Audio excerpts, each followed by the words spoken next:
Hello, we live in an interconnected world.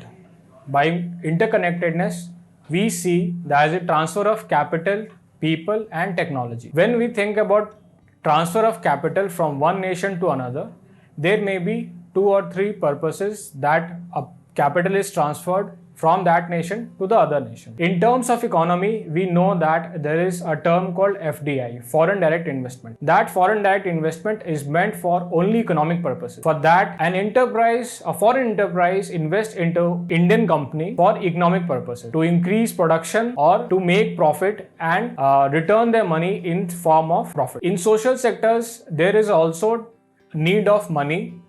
When we talk about social sectors, first thing comes to our mind is about NGOs. So since very long time, there was transfer of capital or transfer of money from foreign NGOs to Indian NGOs for social purposes. So let's begin and understand what is FCRA and how FCRA is regulated. We are learning this because recently 5 NGOs licenses were cancelled by Ministry of Home Affairs. So let's begin. So first we can see that FCRA was introduced in 1970s.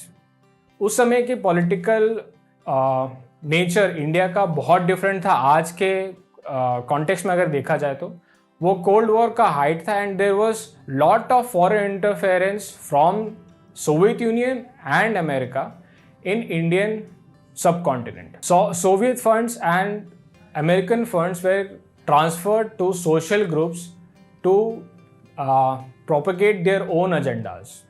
तो इस चीज़ को cartel करने के लिए, challenge करने के लिए या रोकने के, रेगुलेट करने के लिए ये लॉ लेके आया गया ताकि किसी सोशल पर्पस के लिए गवर्नमेंट आपको अलाउ कर सकती है, but it should be regulated in a way that it is India does not become a new arena for conflict between the superpowers, or better say the West versus communism.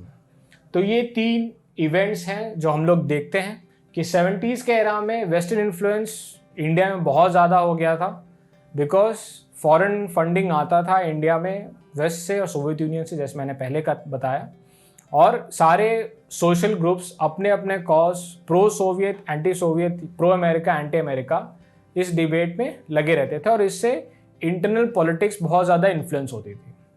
अब आते हैं 1971 के बाद India was considered into Soviet group, so America और the west would not allow to fall a big nation into the ambit of Soviet bloc. तो उस चीज़ को कंट्रोल करने के लिए इंटरनल डिस्टर्बेंसेस को अमेरिकन एनजीओस इंडियन एनजीओस को इन्फ्लुएंस करते थे, फंड करते थे, ताकि उनका इंटरेस्ट कम्युनिज्म के अगेंस्ट रुका रहे, बंधा रहे. इस चीज़ को एड्रेस करने के लिए नया लॉ लेके आया गया ताकि ये इंडिया एज ए हॉटबेड ना बने between the fight between the 2 super powers. अगर हम लोग वेस्ट की ही आइडियाज़ को देखें तो वेस्ट हमेशा हम लोग कंसिडर करता है कि we were from the Soviet bloc. 2000 examples हैं कि क्यों चाहता है कि इंडिया अपने इंटरनल डिस्प्यूट्स या इंटरनल डिस्प्यूट्स में बिजी रहे और इवेंचुअली उसका सारा फोकस उसके डेवलपमेंट में ना लगे. ये 1970s की बात कर रहे हैं जब अमेरिका थर्ड वर्ल्ड कंट्रीज में बहुत ज़्यादा इंटरफेरेंस था उसका, और इंडिया में स्पेसिफिकली कुछ इंस्टेंसेस थे जो इंडिया को as a not arch enemy but as an adversary to American interest का पीरियड अमेरिका उस पीरियड में इंडिया को देखता था. एक तो 1971 का वॉर था, फिर हम लोगों ने स्माइलिंग बुद्धा न्यूक्लियर टेस्ट किया, उसके चलते एंटागनिज्म अगेंस्ट इंडिया वेस्ट में बढ़ता चला गया. तो उसको बनाए रखने के लिए America started funding these social groups ताकि इंडिया में एक तरह का डिस्टर्बेंस बना रहे. तो फॉरेन इंटरफेरेंस रुकता नहीं है, सेम सोवियत यूनियन भी करता है अपने ग्रुप्स को प्रमोट करने के लिए जो इंडिया में है, जो कम्युनिज्म या सोशलिज्म को प्रमोट करते हैं या उसके आइडियल्स को फोकस में लाते हैं, और इंडिया को प्रमोट करते हैं एज अ सोशलिस्ट कंट्री. क्योंकि हम लोग भी एक टाइम के बाद सोशलिज्म वर्ड अपने कॉन्टेक्स्ट में पॉलिटिकल डायलॉग में लेके आए कि now we are socialist country because preamble pieces में चेंज हुआ था 1970s में. तो ये सब चीज़ें एक कनंड्रम जैसा बनता है कि सारे कॉन्फ्लिक्ट चल रहे हैं इंडिया में और foreign interference through social groups बहुत ज़्यादा है.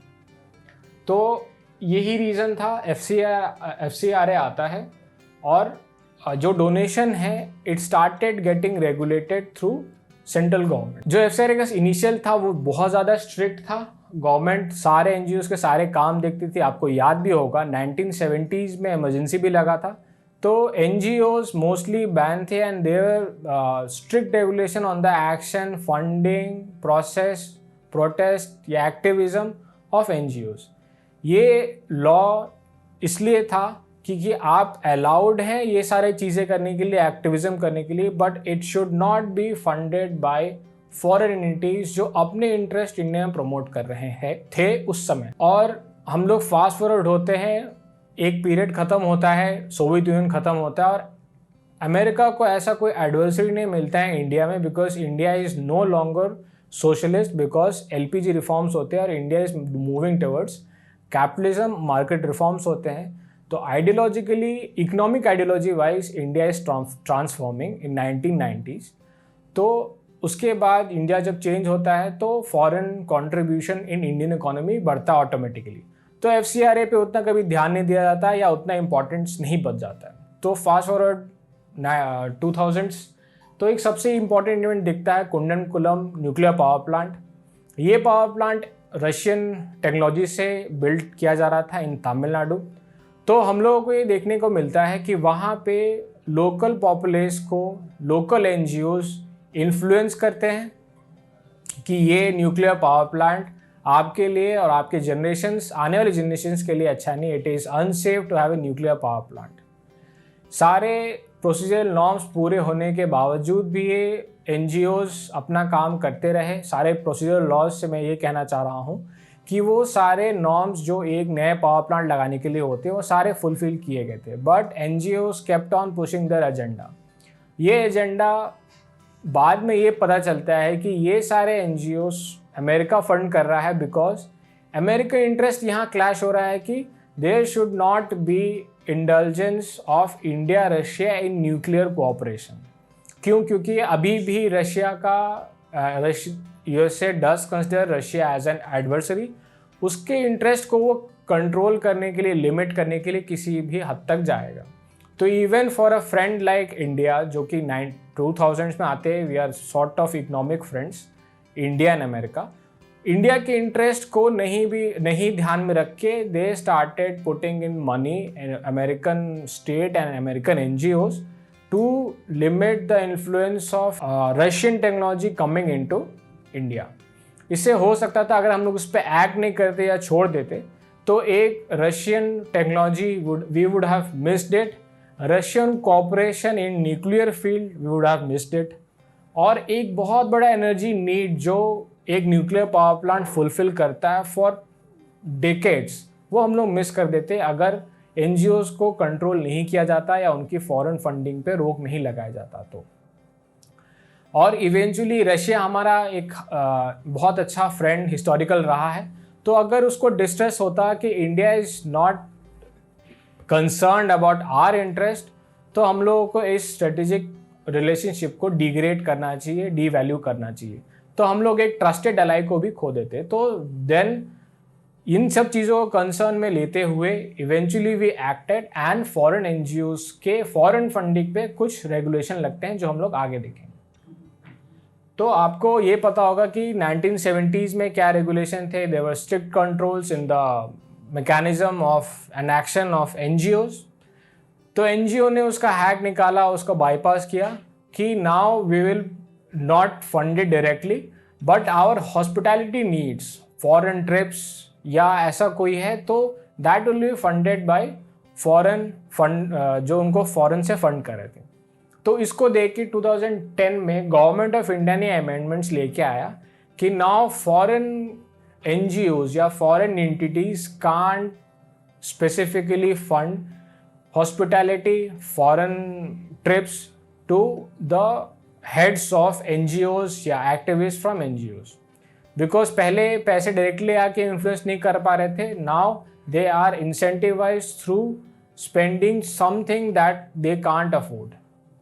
तो इस चीज़ को देखा गवर्नमेंट ने कि फंडिंग किस तरह से हो रही है, तो उसके लिए एक स्पेसिफिक लॉ लेके आया गया कि यू कांट फंड और पे for the hospitality needs of NGO। अब हम लोग आते हैं मोस्ट रिसेंट केस में।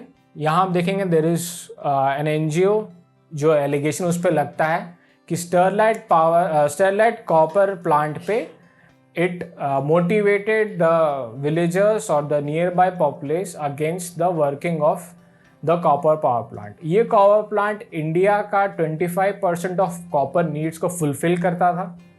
इस पे जब केस बढ़ा और सुप्रीम कोर्ट गया तो Supreme Court said it is a national asset, it should not be sold off और moved away from this part of this state. It was in Tamil Nadu. इसके अगेंस्ट प्रोटेस्ट इतना बढ़ गया था कि लगभग 10 लोगों को की जान गई इन पुलिस फायरिंग। तो ये सब इट इज़ अलेज्ड कि these foreign funded NGOs were motivating people against this copper plant. So FCRA complaint जो था उनका इस पे एक्शन वापस से लिया गया। तो रीसेंट अमेंडमेंट्स में ये है कि आप इंडिया के सिर्फ एक ही ब्रांच में अलाउड हैं फॉरेन कंट्रीब्यूशन को एक्सेप्ट करने के लिए। फॉरेन कंट्रीब्यूशन पे टोटल बैन नहीं है, ना ही NGO के काम करने पे रोक लगाया जा रहा है। बस you have to accept foreign donation in one particular branch of SBI in whole of India। इसका मैकेनिज्म इसलिए है ताकि उस बैंक से कहाँ और पैसा ट्रांसफ़र हो रहा है इसकी रिकॉर्ड बैंक के पास हो और मिनिस्ट्री ऑफ होम अफेयर्स भी एक ओवरसाइट रखे। क्योंकि पहले क्या हो रहा था कि अमेरिका से या किसी भी कंट्री से, दुनिया की किसी भी कंट्री से इंडिया की किसी भी बैंक ब्रांच में पैसा चला जाता था और it was not easy to track those money कि वो मनी किस एंड पर्पस के लिए यूज़ हो रहा है। तो इवेंचुअली इस चीज़ को चैलेंज किया जाता है और इसके लिए नया रेगुलेशन लेके आया जाता है so that Indian interest harm ना हो। जैसे कुंडनकुलम के भी केस में हुआ था कि एक बहुत बड़ा power plant, nuclear power plant जिसमें इतना सारा इन्वेस्टमेंट लगता है, इतने सालों साल तक पावर सप्लाई करता है और एक फॉरेन एंटिटी के साथ टाई अप करके, रशिया के साथ टाई अप करके अगर उसको हम लोग प्रोटेस्ट को अलाउ करते तो वो कभी सेटअप नहीं हो पाता, हम लोग को लॉस होता। अभी recently 25% of the copper producing power of our country is gone, it has stopped और अब हम लोग को कॉपर इंपोर्ट करना पड़ रहा है। तो इन सब चीज़ों को कंट्रोल करने के लिए अगर NGOs आगे आते हैं to restrict the development needs of our country तो ये इंडिया के इंटरेस्ट के अगेंस्ट जाता है। They are free to pursue any social cause जो कि इंडियन कॉन्टेक्स्ट में इंडियन पीपल, इंडियन जनता के लिए है। They are free to do it but the restriction should always be in place that would limit the developmental needs of India. क्योंकि अगर आप स्पेसिफिक सब चीज़ें अलाउ कर देते हैं along with development needs के against protest करना, we miss the chance of getting developed because of these NGOs who maybe are propagating or working for foreign interest. So these are some principles that Indian NGOs should function by Indian money। इससे होगा क्या कि हमेशा Indian जो real issues हैं, जो social issues हैं वो प्रोपागेट करेंगे, ना कि सोशल ऐसा पॉलिटिकल इंटरेस्ट जो किसी फॉरेन कंट्री का है जो हम लोग के डेवलपमेंट नीड्स को रोकना चाहता है या एटलीस्ट लिमिट करना चाहता है।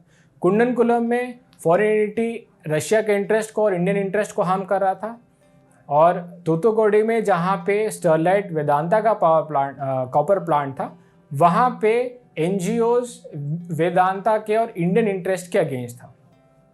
तो ये सारे foreign funded NGOs Indian interest या इंडिया जनता के इंटरेस्ट को परस्यू नहीं कर रहे हैं, they are pursuing the interest of foreign entities. और दूसरा है एज फॉरेन डोनेशंस एक्सेप्ट में undermine our civil organisation, if we allow any foreign donation तो हम लोगों की सिविल ऑर्गेनाइजेशन जो हमारे लोगों के लिए बनने चाहिए, उनकी नीड को एड्रेस करने के लिए बनने चाहिए, जो उनका एक्चुअल काम भी है, वो ना एड्रेस करके वो फॉरेन एंटिटी के एजेंडा को प्रोपोगेट करेंगे, फॉरेन एंटिटीज़ के एजेंडा को आगे बढ़ाएंगे। तो ये दो प्रिंसिपल है जिससे फॉरेन कंट्रीब्यूशन को एक तरह से लिमिट लगाया जा सकता है और इन मॉरल टर्म्स, बट मैकेनिक्स के लिए रेगुलेशन बहुत ज़रूरी है, जैसा हम लोग सिंस 1970s देखते आ रहे हैं और देखते आ रहे हैं कि हर डेकेड के साथ क्या चैलेंजेस थे और इवेंचुअली वो रेगुलेशन कैसे चेंज किया जाता है और वो रेगुलेशन किस प्रॉब्लम को एड्रेस करता है। Thank you very much.